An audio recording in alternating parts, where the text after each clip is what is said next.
All right, so today we're diving deep into the world of Bitcoin, but with a twist. A twist. Yeah, we're not just looking at the cryptocurrency itself. We're focusing on a company, MicroStrategy, that's making some seriously bold moves. Oh yeah, MicroStrategy. They're not just dipping their toes into the Bitcoin pool. They're diving headfirst. Exactly. They're buying up massive amounts of Bitcoin. I've heard they're aiming to become something like a Bitcoin bank. More than that.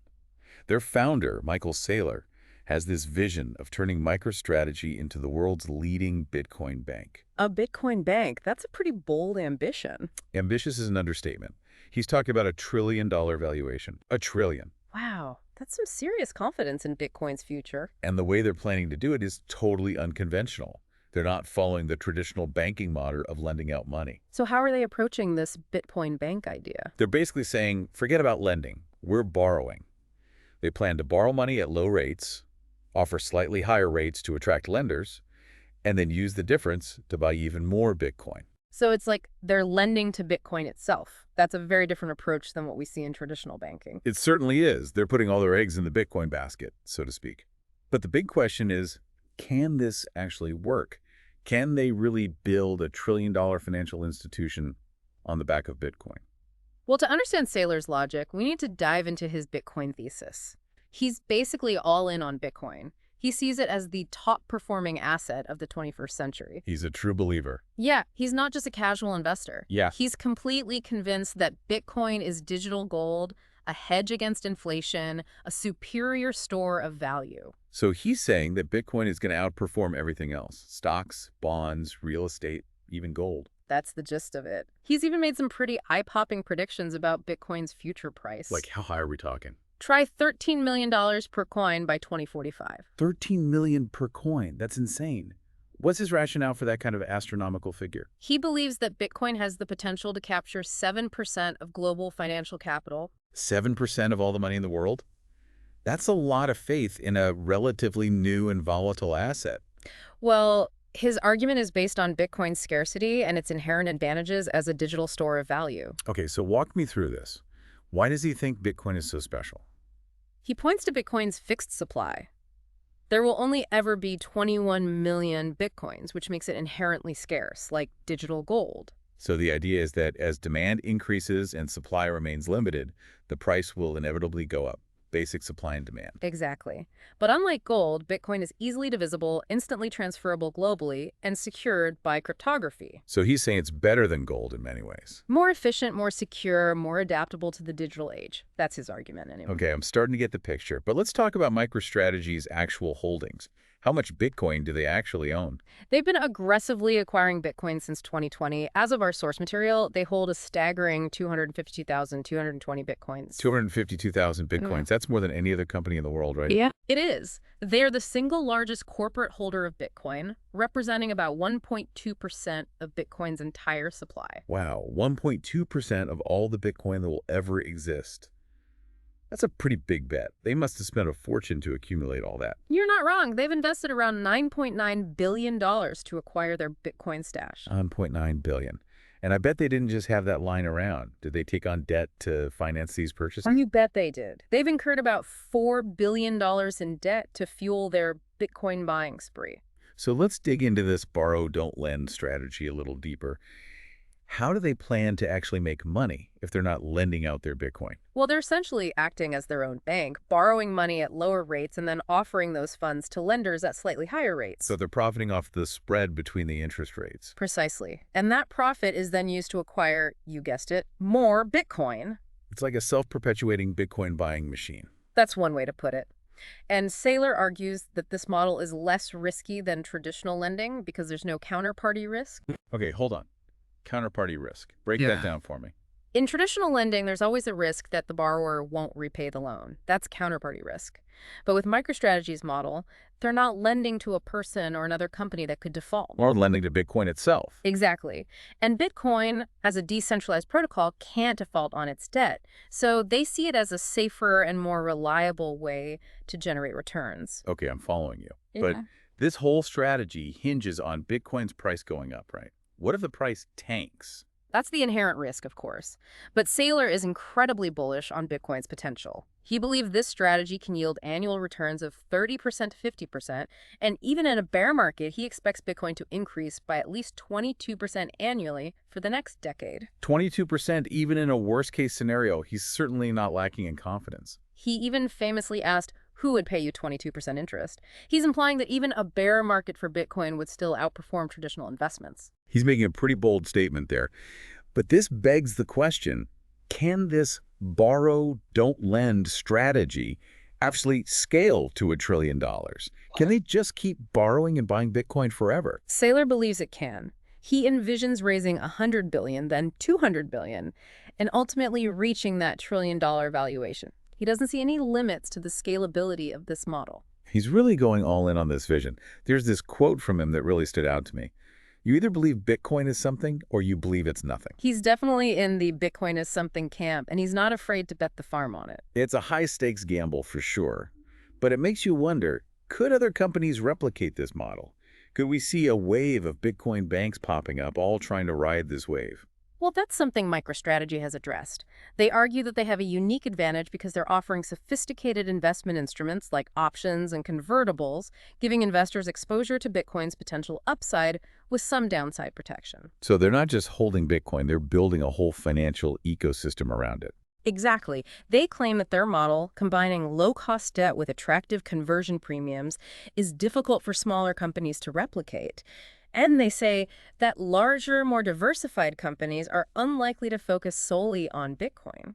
It's an interesting argument. So they're positioning themselves as the pioneers, the first movers in this new Bitcoin-powered financial world. And Saylor doesn't hold back in criticizing other companies for not embracing Bitcoin as a treasury reserve asset. He's basically saying they're missing out on a huge opportunity and potentially even destroying shareholder value. He points to companies like Marathon and Semler Scientific, who have recently started adding Bitcoin to their balance sheets, as examples of those starting to catch on. He predicts that we'll see more and more Bitcoin miners and exchanges following suit over time. It sounds like he sees MicroStrategy as leading the charge, bridging the gap between traditional finance and the world of Bitcoin. He's definitely trying to position them as the trailblazers in this space. But let's be realistic. There are also some serious risks and challenges that MicroStrategy needs to address if they want to achieve their ambitious goals. Yeah, we need to talk about the potential downsides, the risks that could derail this whole Bitcoin banking experiment.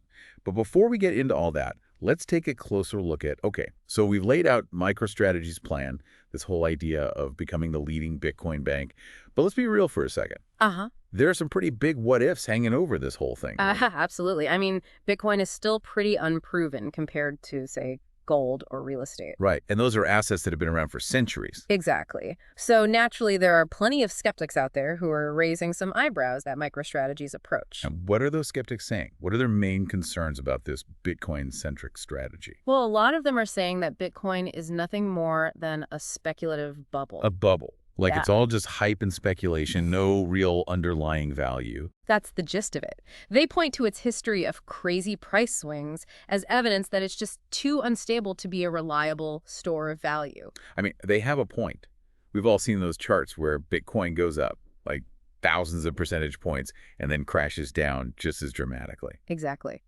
And those kinds of swings are enough to make even the most seasoned investors nervous. So the skeptics are basically saying that the current high price of Bitcoin is unsustainable, that it's all going to come crashing down eventually. Right. They argue that unlike gold, which has been a store of value for like millennia, Bitcoin's value is solely based on what people believe it's worth at any given moment. So if that belief disappears, so does the price. Exactly. And that's a pretty scary thought if you've bet your entire company's future on Bitcoin like MicroStrategy has. That's like they're standing on a house of cards. It's a high-risk, high-reward situation for sure. So even if you're a Bitcoin believer, there are some very real risks that need to be considered. Absolutely. And those risks go beyond just the price of Bitcoin itself. Ugh. What other risks are we talking about here? Well, one big one is regulatory risk. Governments around the world are still figuring out how to handle Bitcoin and other cryptocurrencies. So any new regulations, especially ones that are like restrictive or that make it harder to use Bitcoin, could throw a wrench into MicroStrategy's whole plan. Absolutely. Their entire strategy relies on Bitcoin remaining relatively unregulated and easily accessible to investors. If that changes, their business model could be in serious trouble. Right. They need governments to basically stay out of the way and let Bitcoin do its thing. That's the hope, from their perspective at least. And then there's the whole environmental issue with Bitcoin, right? I've heard it takes a ton of energy to mine new Bitcoins. Oh yeah, that's a big one. Bitcoin mining, which is the process of verifying transactions and adding new blocks to the blockchain, consumes a huge amount of electricity. And that electricity often comes from, not so environmentally friendly sources. Yeah, unfortunately, a lot of Bitcoin mining is still powered by fossil fuels, which contributes to climate change. So there's a risk that even if Bitcoin becomes really popular, its energy consumption could become a major problem down the road. It's a legitimate concern. Some people argue that Bitcoin's energy footprint is simply unsustainable in the long run. It's a tough balancing act. On the one hand, you have the potential for a revolutionary new financial system, but on the other hand, there are these very real environmental costs. Right, and those costs could become even more significant as Bitcoin adoption grows. Okay, so we've talked about the risks, but let's flip the coin for a second. Flip it. Yeah, let's look at the potential rewards. What's the best case scenario for MicroStrategy? What happens if this Bitcoin gamble actually pays off? Well, if Saylor's predictions about Bitcoin's future come true, MicroStrategy stands to make an absolute fortune. Okay, let's play this out. Paint me a picture of a world where everything goes right for them. All right, imagine a world where Bitcoin really does take off, becomes a globally accepted form of money. Okay, I'm imagining. Demand for Bitcoin skyrockets. The price goes through the roof. And MicroStrategy, with its massive holdings, becomes one of the most valuable companies in the world. The trillion-dollar dream becomes a reality. Exactly. They become the pioneers, the trailblazers who saw the potential of Bitcoin before anyone else. And they get to say, I told you so to all the skeptics. Oh yeah, they'll have bragging rights for sure. Yeah. But beyond the financial gains, their success could have a much broader impact on the world. How so? Well, if a major publicly traded company like MicroStrategy can build a successful business model around Bitcoin, it could legitimize the entire cryptocurrency industry. It would show that Bitcoin is not just some fringe technology, but a real force to be reckoned with. Exactly, and that could lead to more mainstream adoption, which could ultimately lead to a more decentralized and democratic financial system. It's a pretty idealistic vision. It is, and there's no guarantee that it will play out that way, but it's certainly a possibility. Okay, so we've got these two very different scenarios. The optimistic vision of a Bitcoin-powered future and the skeptical view that it's all just a bubble waiting to burst. And the truth probably lies somewhere in between those extremes. Right. There are valid arguments on both sides, and nobody knows for sure what the future holds. It's an exciting time to be following this space, that's for sure. There's so much potential for disruption and innovation. And so much uncertainty. It's like we're standing at a crossroads, and Bitcoin is one of the paths we can choose. It's a path with a lot of unknowns, but also a lot of potential rewards. And MicroStrategy is, for better or worse, leading the way down that path. They're the ones to watch, that's for sure. But let's shift gears for a second. Let's zoom out from MicroStrategy and Bitcoin and look at the bigger picture. The big picture. Yeah, what are the wider implications of all this? What could a world where Bitcoin becomes the dominant form of money actually look like? What would it mean for governments, for central banks, for the average person on the street? Now, those are some really big questions. They are. And that's what we'll explore in the final part of our deep dive. We'll delve into the potential consequences of widespread Bitcoin adoption, the challenges it poses to existing financial institutions, and the potential for conflict between the decentralized world of crypto and the centralized world of traditional finance. Okay, so we're going to tackle the really big picture stuff. That's right. We're going deep on the future of money itself. It sounds like a fascinating conversation. I can't wait to dive in. All right, so we've talked about MicroStrategy, we've talked about Bitcoin, but let's zoom out even further. Even further. Yeah, like way out. Let's imagine for a second that this whole Bitcoin thing really takes off. Okay, I am imagining. What would a world where Bitcoin is the dominant form of money actually look like? Ooh, that's a big question. It is a big question. Like, what happens to governments? What happens to central banks? What happens to the way we think about money itself? Well, for starters, it would completely disrupt the traditional financial system as we know it. Disrupt? Yeah. How so? Think about it. Right now, governments and central banks have a lot of control over money. Yeah, they print it, they set interest rates, they basically control the whole game. Exactly. But Bitcoin is decentralized. It's not controlled by any one entity. So you're saying that in a Bitcoin world, governments would lose a lot of their power over the economy. That's one potential outcome. And it's one of the things that excites Bitcoin proponents. They see it as a way to take power away from centralized institutions and give it back to the people. Exactly. They argue that Bitcoin could create a more democratic and transparent financial system, one that's free from government interference and manipulation. It sounds pretty utopian. It does, doesn't it? But of course, there are also some potential downsides to consider. Okay, like what? What could go wrong in a Bitcoin-dominated world? Well, one major concern is volatility. Ah, those crazy price swings we were talking about earlier. Yep, those. If Bitcoin becomes the main form of money and its price is constantly fluctuating wildly, it could create a lot of economic instability. Imagine trying to budget for your household expenses when the value of your money is changing every day. It would be a nightmare. It would make it incredibly difficult for businesses to plan for the future, too. Yeah, stability is pretty important for a healthy economy. Absolutely. And then there's the issue of crime.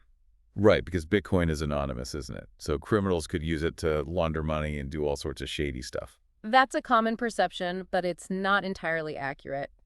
While Bitcoin can be used for illicit purposes, just like any currency, the underlying blockchain technology is actually very transparent. Transparent. But I thought Bitcoin transactions were anonymous. The transactions themselves aren't necessarily anonymous, but the identities of the people involved can be obscured. Okay, so it's kind of like a digital trail that's hard to follow but not impossible. Exactly. And that trail can be very useful for law enforcement agencies who are trying to track down criminal activity. So it's not quite the haven for criminals that some people make it out to be. Not really, but there are still some legitimate concerns about how governments would collect taxes and enforce financial regulations in a Bitcoin world. Yeah, how would you even tax something that's decentralized and not controlled by any one entity? That's a big question that policymakers are still grappling with. Some argue that new systems and technologies would need to be developed to adapt to a decentralized financial system. It sounds like we're entering uncharted territory here. We definitely are. The implications of widespread Bitcoin adoption are massive and far-reaching, and we're only just beginning to scratch the surface of what it all means. It's a fascinating time to be alive, that's for sure. We're witnessing a potential paradigm shift in the way we think about money and finance. And MicroStrategy, whether they realize it or not, is right at the center of this revolution. They've gone all in on Bitcoin, and their success or failure could have a ripple effect throughout the entire financial world. It's a high-stakes gamble, and the outcome is far from certain. But one thing's for sure, it's going to be an exciting ride. Absolutely. So for all of you listening out there, buckle up. The future of finance is unfolding right before our eyes, and it's going to be wild. Thanks for joining us on this deep dive. We'll be back next week with another fascinating story from the world of finance and technology. Until then, stay curious.